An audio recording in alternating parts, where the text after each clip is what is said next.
Long frock front neck అయితే ఇలా design చేశాను. దీనికోసం ఒక క్యాన్వాస్ పేపర్ ని డబల్ ఫోల్డింగ్ లో 3.5 నెక్ విడ్త్ 3.5 నెక్ లెంత్ అయితే తీసుకొని ఒక బాక్స్ లాగా డ్రా చేశాను. దీనిలో అయితే రౌండ్ నెక్ అనేది డ్రా చేశాను చూపించిన విధంగా. ఇక్కడ కస్టమర్ 6.5 లెంత్ అయితే తీసుకోమన్నారు ఫ్రంట్ నెక్ కి. ఇలా ఒక పేపర్ పైన లీఫ్ షేప్ అయితే 3 ఇంచెస్ వరకు కట్ చేసి ఇలా మార్క్ చేసుకున్నాను double folding. Second shape draw చేసుకునేటప్పుడు చిన్న కర్వ్ లాగా కట్ చేసుకొని 1 ఇంచ్ మార్కింగ్ లో ఇలా చూపించిన విధంగా డ్రా చేసుకోండి. ఇలా ఒక షేప్ కి ఒక లీఫ్ షేప్ కి కట్ చేసుకుంటే ఫినిషింగ్ అనేది చాలా బాగుంటది చూడటానికి. ఈ నెక్ అయితే బోట్ నెక్ లోనే మనం కట్ చేసుకోవాలి ఫ్రంట్ అండ్ బ్యాక్. ఈ ఫ్రాక్ కి నేను 7 inches shoulder 7 inches arm whole అయితే తీసుకున్నాను. థర్డ్ కూడా ఇలానే 1 ఇంచ్ గ్యాప్ లో అయితే ఇలా డ్రా చేసుకున్నాను. డ్రా చేసిన తర్వాత పిన్స్ తో సెక్యూర్ చేసుకొని చుట్టూ 1/2 ఇంచ్ మార్క్ తో అయితే ఇలా కట్ చేసుకోవాలి.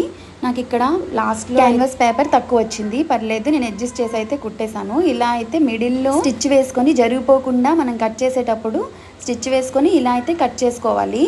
తర్వాత స్టిచ్ విప్పేసిన తర్వాత ఇలా అయితే వస్తుంది. దీన్ని లైనింగ్ ఫ్యాబ్రిక్ పైన ఇలా ఐరన్ చేసుకొని మెయిన్ ఫ్యాబ్రిక్ రైట్ సైడ్ అయితే నేను చూపించిన విధంగా ఇలా స్టిచ్ చేసుకోవాలి. డ్రాప్ షేప్స్ స్టిచ్ చేసుకునేటప్పుడు చాలా నిదానంగా స్టిచ్ చేయాలండి. స్టిచ్చింగ్ అనేది క్యాన్వాస్ పేపర్ పైన పడకుండా జస్ట్ ఆనుకొని స్టిచ్ చేయాలి. అప్పుడే ఫినిషింగ్ అనేది నీట్ గా వస్తుంది. మొత్తం స్టిచ్ చేశాక ఇలా అయితే 1/2 ఇంచ్ మార్జిన్ తో కట్ చేసుకోవాలి. డ్రాప్ షేప్ దగ్గర కట్ చేసేటప్పుడు నిదానంగా కట్ చేసుకోండి, లేకపోతే స్టిచ్ పైన కటింగ్ చేసే అవకాశం ఉంటుంది. ఇలా మొత్తం కట్ చేశాక చిన్న చిన్న కట్స్ పెట్టుకొని టర్న్ చేసి ఐరన్ చేసుకోవాలి.